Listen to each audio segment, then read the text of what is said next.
नयाँ सरकार आएसँगै Nepal stock exchange NEPSE वा आइपिओमा पनि केही नयाँ नियमहरू अब आउने सोमबारदेखि लागू हुँदैछन्, जुन हामी सबै लगानीकर्ताहरूको लागि एकदमै खुसीको खबर भने रहेको छ। यस्तै अहिलेको समयमा आइपिओ निष्कासन गरिरहेको सोपान फार्मास्युटिकल्स कम्पनी लिमिटेडको आइपिओमा आजसम्म आइपुग्दा मागभन्दा अत्याधिक धेरै आवेदन परेको छ। यसर्थ आजको यो भिडियोमा रहेर हामीले सोपान फार्मास्युटिकल्स कम्पनी लिमिटेडको आइपिओ कहिलेसम्म भर्ने, कति आवेदन पर्यो, पर्ने सम्भावना कति रहला, साथै आइपिओ वा नेप्से सम्बन्धी आउने नयाँ नियमहरू के हुन्, यी नियमहरूमा हामीले कसरी नाफा कमाउन सक्छौँ, हामीलाई कसरी फाइदा पुग्छ, यी सम्पूर्ण कुराको बारेमा एकमुष्ट रूपमा जानकारी दिने प्रयास गर्नेछौँ। यसर्थ तपाईँहरू यस्तै खाले भिडियो हेर्न चाहनुहुन्छ भने हाम्रो च्यानललाई सब्स्क्राइब गरी हामीसँग जोडिनुहोला। साथै फेसबुक पेज वा टिकटकमा हेर्दै हुनुहुन्छ भने फलो गर्न नभुल्नुहोला। अब भने ढिला नगर लागौ विषयवस्तुतर्फ नै। सर्वप्रथम कुरा गरौँ सोपान फार्मास्युटिकल्स कम्पनी लिमिटेडको आइपिओ सम्बन्धी जानकारी। यस कम्पनीले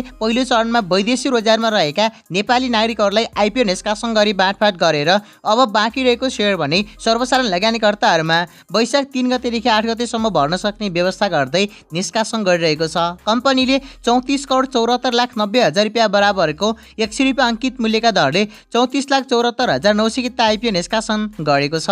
जुन कम्पनीले निष्कासन गरेको सेयर सङ्ख्या केही धेरै भए पनि अहिलेको समयमा आइपुग्दा मागभन्दा अत्याधिक धेरै आवेदन परेको छ। कम्पनीको आइपिओमा अहिलेसम्म कुल 16,01,533 जना लगानीकर्ताहरूले आवेदन दिनुभएको छ भने उक्त लगानीकर्ताहरूले 1,84,35,24,000 रुपियाँ बराबरको 1,84,35,240 किता सेयरको लागि माग गर्दै आवेदन दिनुभएको छ।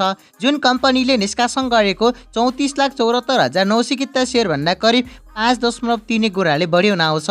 यसरी आजसम्म आइपुग्दा नै मागभन्दा अत्याधिक धेरै आवेदन परिसकेको हुँदा अब कम्पनीको आइपिओ कम्तीमा 10 किताको दरले गोला प्रथाको माध्यमबाट बाँडफाँड गरिनेछ।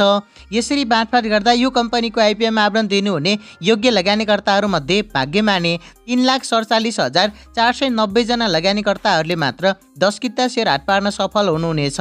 यसरी अहिलेसम्म परेको आवेदन अनुसार नै 12 लाख बढी लगानीकर्ताहरूको हात रित्तो हुने देखिन्छ र अहिलेको समयमा 28 लाख प्लस लगानीकर्ताहरूले आइपिओ भर्दै आउनु भएको हुँदा यो कम्पनीको आइपिओमा धेरै नै लगानीकर्ताहरूको हात रित्तो हुने देखिन्छ। तर पनि साना सङ्ख्यामा आइपिओ निष्कासन गर्ने अरू हाइड्रो पावर कम्पनीहरूको तुलनामा यो कम्पनीको सेयर सङ्ख्या धेरै रहेको छ। यसर्थ भर्न नछुटाउनुहोला। कम्पनीको आइपिओ हामीले वैशाख 8 गतेसम्म भर्न सक्ने व्यवस्था गरिएको छ। यसर्थ मजाले भर्नुहोला। यसरी सोपान फार्मास्युटिकल्स कम्पनी लिमिटेडले निष्कासन गरेको आइपिओ बाँडफाँड पनि वैशाखको 16 गतेदेखि 21 गते अर्थात् वैशाख तेस्रो हप्ताभित्रै बाँडफाँड भइसक्नेछ र हामीले कम्पनीको सेयरलाई जेठ महिनाको अन्तिमसम्ममा किनबेच गर्न पनि पाउनेछौँ। यसर्थ जसले यो कम्पनीको आइपिओ भर्नु भएको छैन तुरुन्तै भर्नुहोला। यो त भयो अहिलेको आइपिओ सम्बन्धी लेटेस्ट अपडेट। अब कुरा गरौँ नेप्सेमा अब सोमबारदेखि हुन लागेको नयाँ परिवर्तन सम्बन्धी नयाँ नियम सम्बन्धी जानकारी, जसमध्ये सबैभन्दा पहिलो नियम भने अहिले पनि लागू भइसकेको छ। जुन चाहिँ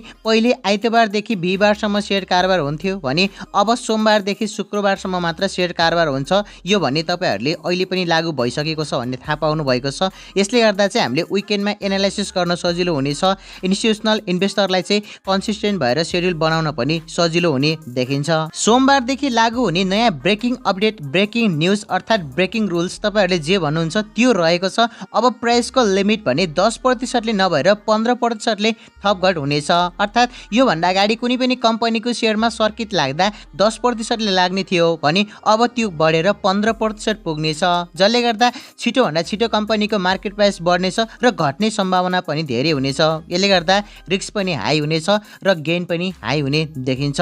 जस्तो कि एउटा कम्पनीको सेयर 100 रुपियाँमा कारोबार भइरहेको छ भने अबदेखि त्यो कम्पनीको सेयर प्राइस चाहिँ 10 रुपियाँले नभएर 15 रुपियाँले बढ्नेछ र घट्यो भने पनि 15 रुपियाँले घट्नेछ। अर्थात् प्लस भयो भने 115 हुनेछ र माइनस भयो भने 85 रुपियाँमा आउनेछ। यसरी प्राइस घट्ने र बढ्नेको दर भने बढेको छ। यसको इम्प्याक्टले गर्दा चाहिँ मोमेन्टम स्टकहरूमा चाहिँ ऱ्यापिड मुभमेन्ट हुने देखिन्छ। पम्प र डम्पमा रिस्क बढ्ने देखिन्छ। अर्को नयाँ नियम रहेको छ जुन प्री ओपन सेसन अर्थात् 10:45 देखि 11 बजेसम्म मार्केट खुल्नुभन्दा अगाडिको सेसनमा जुन कारोबारको मूल्य प्राइस योभन्दा अगाडि पहिलो दिन कारोबार भएको मूल्यमा 2% तल या 2% माथिसम्म गएर कारोबार मूल्य राख्न सकिन्थ्यो भने अब त्यसलाई बढाएर 5% बनाइएको छ। अर्थात् यो कम्पनीको सेयर पहिलो दिन 100 रुपियाँमा कारोबार भएको थियो भने त्यसमा 5 रुपियाँ कम भएपछि 95 रुपियाँसम्म र 5 रुपियाँ बढी भनेको 105 रुपियाँसम्म लगेर हामीले प्राइस राख्न मिल्ने भएको छ। अर्को नयाँ नियम रहेको छ सर्किट ब्रेकरको। सर्किट ब्रेकरको नियममा चाहिँ अब 5%ले मुभ भयो घटबड भयो भने 15 मिनटसम्म मार्केट बन्द हुनेछ भने डाइरेक्ट 8%ले बढ्यो या घट्यो भने दिनभरिको लागि नै बजार बन्द हुनेछ। यसले गर्दा केही इम्पोर्टेन्ट कुराहरू हुने देखिन्छ। प्यानिक सेलिङलाई रोक्छ, क्र्यास कन्ट्रोल गर्छ र इन्भेस्टरको कन्फिडेन्सलाई बढाउँछ। तर डाउनसाइड के हो भने यदि स्ट्रङ र्याली भयो भने तपाईहरू एक्जिट गर्न नपाउन सक्नुहुन्छ। र अर्को अपडेट रहेको छ आफ्टर मार्केट अर्डर अर्थात् एएमओ। यो पनि एप्रुभ भइसकेको छ जुन चाहिँ मार्केट बन्द भइसके पछाडि पनि अर्डर राख्न पाइने र नेक्स्ट डेको एक्जिक्युसन गर्न पाइने भएको छ। जस्तो कि अहिलेको समयमा 11 बजे र 3 बजे भन्दा पछाडि त्यो बिचमा चाहिँ हामीले सेयर किनबेच गर्नको लागि अर्डर राख्न सक्छौँ। तर त्योभन्दा अगाडि पछाडि हामीले सेयर किनबेच गर्न पाउँदैनौँ, बाई सेलको अर्डर राख्न पाउँदैनौँ। तर यो भने अब पाउने भएको छ। यो फिचर्स अहिले national stock exchange of India जस्ता बजारमा अलरेडी निकै पपुलर रहेको छ। यसले गर्दा हाम्रो नेपाली सेयर मार्केटमा पनि केही लङ टर्मसम्म टिकाउ र हाम्रो सेयर मार्केटलाई पनि स्टेबल बनाउन सक्ने देखिन्छ। यसरी नेप्सेले सोमबारदेखि केही महत्त्वपूर्ण र नयाँ नियमहरू लागू गर्दैछ। यी नियमहरूमा तपाईँहरूको भनाइ के छ? कुन नियम कस्तो लाग्यो? तपाईँहरूलाई कुन बेस्ट लाग्यो? कृपया कमेन्ट बक्समा मेन्सन गर्न नभुल्नुहोला। यो सँगै आजको भिडियो यति नै। अब भेट्नेछौँ अर्को नयाँ भिडियोमा।